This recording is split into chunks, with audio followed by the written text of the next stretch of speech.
Welcome to the Starculus version of Exam Prep for the Algebra 1 end of course exam based on the 2021 released questions. Let's check out question 2. The graph of a linear function is shown on the grid.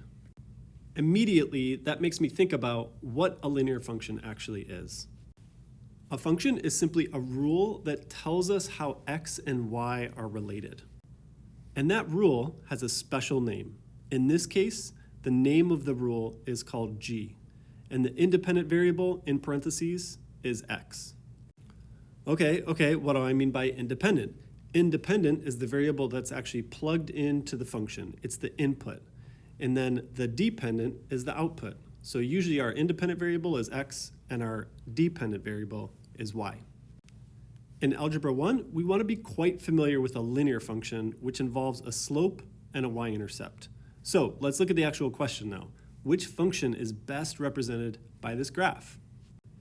Well, let's look at the graph and figure out some information about that function. One thing I see right away is the y-intercept. I take my pencil and I go to the origin and I go straight up to where that line intercepts the y-axis. That happens when y equals 4. So 4 is the y-intercept. There's one more characteristic of a linear function that we want to identify, and that's the slope.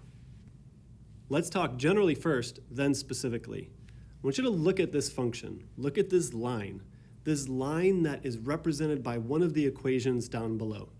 We're going to read this graph from left to right, just like we would do with a book. As we move our eyes from left to right, the height of this line goes down, which means the slope is negative. If the line went up, the slope would be positive, and if the line was simply flat, a horizontal line, the slope would be 0. By the way, the unique case would be if the line was straight up and down, a vertical line. That type of line has an undefined slope. Now let's talk specifically. What is the actual slope of this line? Well, we just need to grab 2 points from the graph. The first point is one that we already looked at, 0, 4. The x value was 0, the y value was 4. The other point is right on the x-axis, 6, 0. We could have chosen any point on this graph that goes through one of the intersections of the little squares where the grids meet each other. But the points I chose are the easiest ones. To calculate slope, we find the difference in the y's and divide it by the difference in the x's in the same order. If we start with the y value of 4 in the top, we must start with the x value of 0 in the bottom. And that's what I'm going to do. 4 minus 0 divided by 0 minus 6.